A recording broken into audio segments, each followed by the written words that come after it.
एक व्यक्ति सड़क पर पटरी लगाकर सामान बेचता है, किसी प्रकार अपना गुजारा करता है। उसने अपने बुढ़ापे में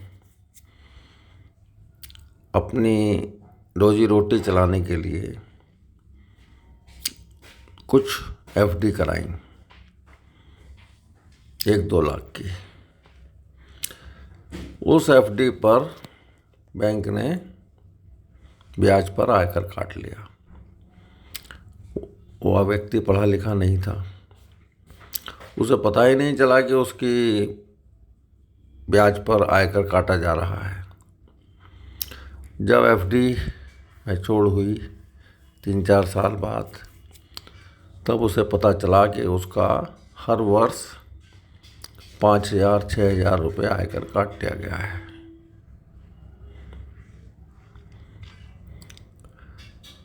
तो उसने उसी वर्ष तुरंत अपनी आयकर विवरणी दाखिल की और अपना काटा गया कर वापस प्राप्त कर लिया। लेकिन उसका आयकर पिछले 2-3 वर्षों में भी काटा गया था, जिसको वह वापस नहीं ले पा रहा था। उसको किसी ने सुझाव दिया कि धारा 1192B के अंतर्गत प्रार्थना पत्र दो तो आयकर कमिश्नर आपको अनुमति दे देंगे और आपका यह पुराना आयकर भी वापस हो जाएगा। उसने धारा 1192B के अंतर्गत आयकर विभाग में प्रार्थना पत्र दिया।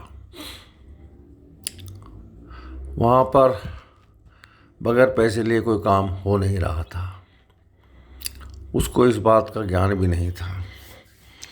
कुछ समय पश्चात आयकर कमिश्नर, जो एक महिला थी, उन्होंने यह केस जस्टिफाई नहीं है, यह केस इस योग्य नहीं है कि इसमें परमिशन दी जाए, कहते हुए उनका प्रार्थना पत्र खारिज कर दिया।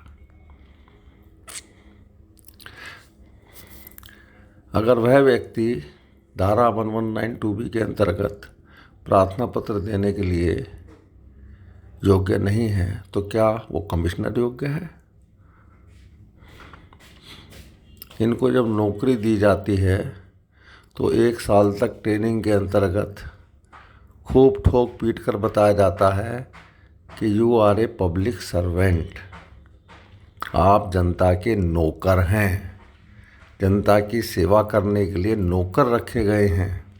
और इस बात की शपथ दिलाई जाती है कि मैं जनता के नौकर की तरह काम करूँगा या करूँगी। लेकिन जैसे ही ये कुर्सी पर बैठते हैं, ये जनता को अपना नौकर समझने लगते हैं कि ये मालिक हैं और जनता इनकी नौकर है। मात्र 30-35 वर्ष की नौकरी में इतनी सारी बद्दुआएं इकट्ठी करते हैं कि अगले हजारों जन्म इनके सुअर और कीड़े मकोड़ों के रूप में बीतते हैं। मरने के बाद कोई शेर बनता है, कोई सुअर बनता है। ये सारे लोग जाकर बहुत नीच योनियों में जन्म लेते हैं। लेकिन ये साफ देखते हैं कि रोज़ व्यक्ति मरते हैं, रोज़ व्यक्ति पैदा होते हैं, मतलब एक चक्र तो चला हुआ है। मात्र 30-35 साल की नौकरी में ईमानदारी और निष्ठा के साथ काम नहीं कर पाते और धन इकट्ठा करने में लगे रहते हैं। उसका नतीजा ये निकलता है कि लोगों की बद्दुआएं लेती हैं, इन्हें गंभीर बीमारियां हो जाती हैं जो लाइलाज हो जाती हैं, इनके बच्चे जवानी में मर जाते हैं, इनके बूढ़े माँ बाप तड़प तड़प कर मरते हैं, फिर भी ये सुधरते नहीं हैं। उस व्यक्ति ने कमिश्नर के आदेश के विरुद्ध 154 धारा के अंतर्गत पुनर्विचार करने के लिए आवेदन किया, त्रुटि सुधार करने के लिए आवेदन किया। उसका जवाब ही नहीं दिया। ये तो मालिक हैं, इनका तो कुत्तों से बुरा हाल होना है। और महिला हैं, बगैर पैसे लिए पेशाब भी ना करने जाएं, कोई आदमी उनको जाके पैसे देगा तो काम करेंगी। तो जिस आदमी का मात्र थोड़ी सी एफडी हैं, बुढ़ापे के लिए उसने जोड़ी हैं, पटरी पर जो है सामान बेचता है, अगर वो योग्य नहीं है तो कौन योग्य है? अगर वित्त मंत्री निर्मला सीतारमण ये मानती हैं कि वह ईमानदार हैं, या अन्य कोई व्यक्ति सीबीडीटी में मानता है कि वो ईमानदार है, तो वो कमेंट बॉक्स में लिखे। मैं पूरा केस की जानकारी दूंगा और उस महिला कमिश्नर के विरुद्ध प्रथम सूचना रिपोर्ट दर्ज होनी चाहिए। उसको जेल जाना चाहिए, क्योंकि वो नौकर रखी गई थी और वो मालिक बन के कह रही है।